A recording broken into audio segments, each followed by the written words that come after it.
Официјална Москва во континуитет се обидува да се меша во внатрешните одлуки не само на Северна Македонија, туку и на други земји од регионот.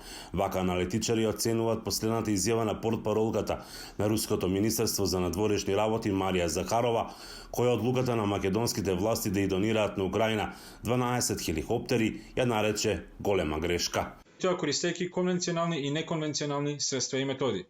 Изјавата на портпаролката на руското МНР класична демонстрација на континуираните напори на Руската Федерација за мешање во внатрешното уредување на земјите од Западен Балкан и обид за влијание врз донесување на одлуките.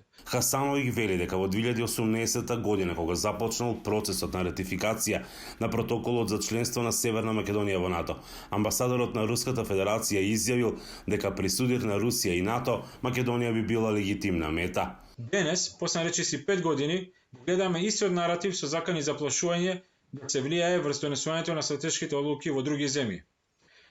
Амбасадата на Руската Федерација во Стокхолм објави дека нови земји членки на НАТО ќе бидат легитимна цел на руските одмазнички мерки, вклучително и воени. Димитар Николовски од Евротинг вели дека земјава воопшто не треба да биде загрижена од критиките кои доаѓаат од Русија, бидејќи помошта е дел од незината меѓународна политика.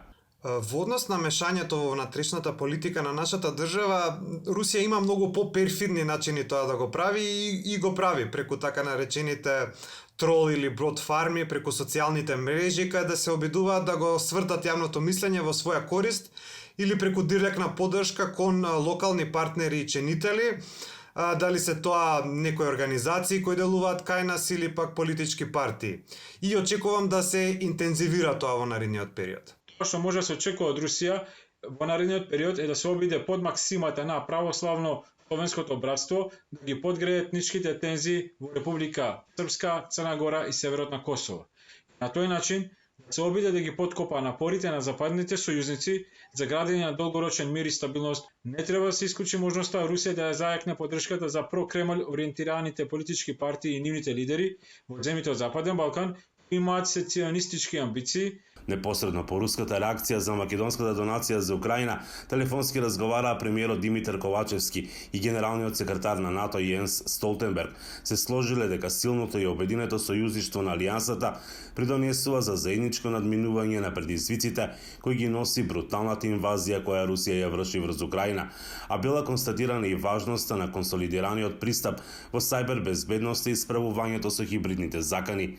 Николовски од Евротинг вели дека Северна Македонија пружа многу поголема поддршка од многу земји членки на НАТО и ЕУ. Затоа што сакаме да се покажеме, особено во однос на нашата европска интеграција.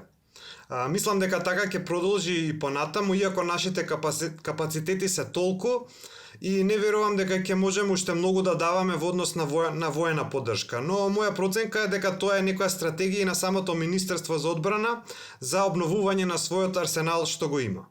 Хасановиќ пак дека борбите кои моментално се водат околу Бахмут покажуваат дека Русија е подготвена да води војна за жртвување на илјадници трупи за минимални придобивки.